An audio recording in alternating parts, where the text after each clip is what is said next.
بكم سافيتي لا في قافتا وبرويتي يا رود بدي فتا. أعوذ بالله السميع العليم من الشيطان الرجيم. بسم الله الرحمن الرحيم. الحمد لله والصلاة والسلام على رسول الله وعلى آله وصحبه ومن والاه. ما بعد خبجمتوتا في جالتمتوتا هردفتوتا تي في إسلام كسما كانالا يوتيوب علي سفيان.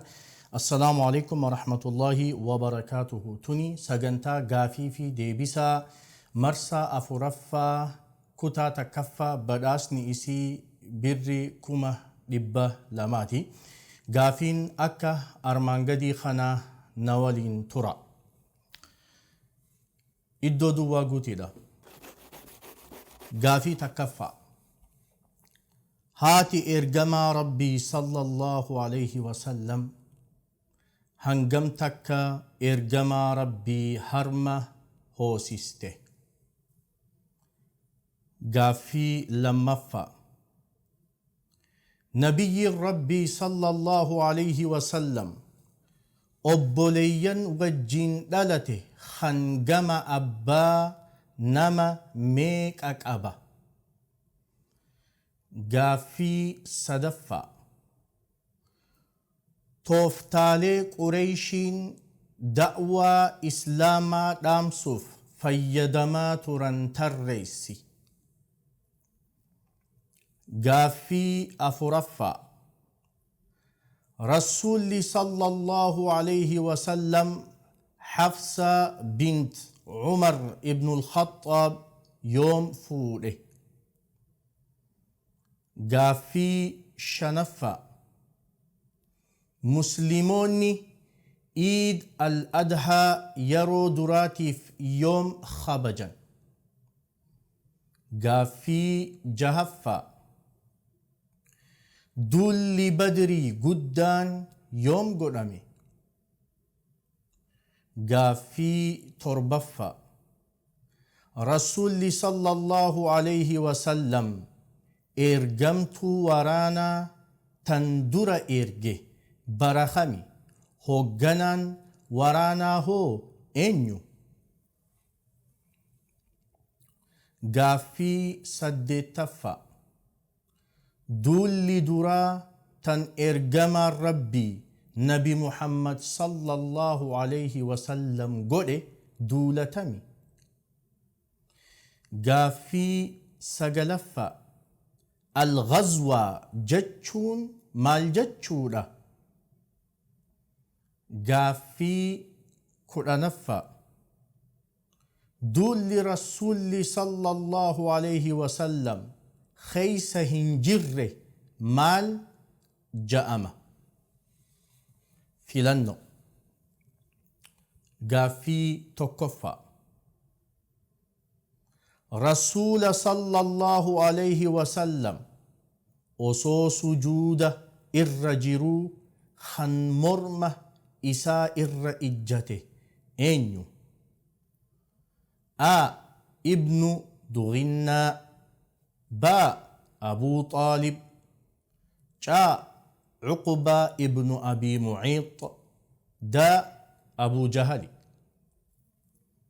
غافي لمفا رسول صلى الله عليه وسلم غاف سميبه سمي دنيا خيستي مال أركي توكو الفلتشوني لنديس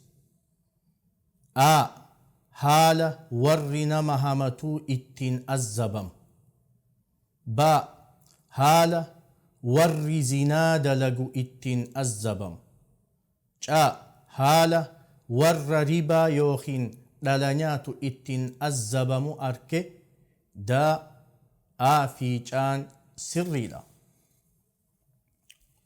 غافي صدفة مهاجروت إرّا نمني درة قبري بقي اتي أول مئنيو أبيدا إلمة هارس با عثمان ابن مضعون جاء خالد ابن هزام دا ابن عبد الله غافي أفرفا يوم qiblaan masjida al-aqsaa irraa gama kacbaa kabajamtuutti jijjiiramte. A amata hijiraa lammaffaa keeysa. B amata hijiraa sadaffaa keeysa. C amata hijiraa tokkoffaa keeysa. D amata hijiraa afuraffaa keeysa. Gaaffii shanaffaa. Duula badrii rabbiin qur'aana keeysatti maal je'ee dubbate tokko ol filachuu ni dandeessu. A yawma al-furqaan. B yawma al-kubraa. C yawma al-haqqi. D guyyaa dhugaa fi dharri addaan bahe. Gaaffii jahaffa. Siiraa nabiyyii rabbii nabi Muhammad sallallahu alayhi wasallam baruun daash hubachuuf nu gargaara tokko ol filachuu dandeessu. A islaamummaa hubachuuf. B qur'aana hubachuuf. C jireenya ergamaa rabbii hubachuuf. D hadiisa hubachuuf. Gaaffii torbaffaa. Nabiyyii rabbii maqaa Muhammad jechuun eenyuutu moggaase? A Abdul Muttalib. B akaakoo isaa. C haadha isaa. D Jibriili. Gaaffii saddeettaffaa. Warri harka Abuu Bakrii irratti islaamummaa qeebalan eenyu faadha tokko ol filachuu ni dandeessu. A Uthmaan ibnu Affaan. B Zubayr ibnu al-Awwaam. C Abdurrahmaan ibnu Awfi. D Sa'ad ibnu Abi Waqqaas. A Talha ibnu Ubaydillaahi. Gaaffii sagalaffaa. Adaadawwan rasuula sallallahu alayhi wasallam kan islaamummaa fudhatan eenyu faadha? A Safiyyaa. B Arwaa. C Caatikaa. D Ummu Hakiim. Gaaffii kudhanaffaa fi kan xumura. Duulli rasuulli sallallahu alayhi wasallam baatii ramadaanaa keessa duulan duula kam faadha? A duula badrii. B fathii makkaati. C duula tabuuk. D duula huneyniiti.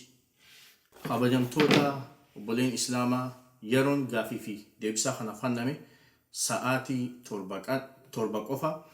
Gaaffii kana guutuudhaaf chaanaal telegiraama keenyaa keessaa argachuu dandeessan, chaanaal yuutuub keenyaa jala argachuu dandeessan, akkasuma peejii TV islaamaatirraahis argachuu dandeessan. Chaanaal yuutuub keenyaa sabskiraayib godhuudhaaf as tuqaa. Viidiyoo dabaree yoo ilaaluu barbaaddan as tuqaa. Gaaffii fi deebisaa kutaa lamaffaatiin hanga wal arginu nagaan nuuf tura. Carraa gaarii. والسلام عليكم ورحمة الله.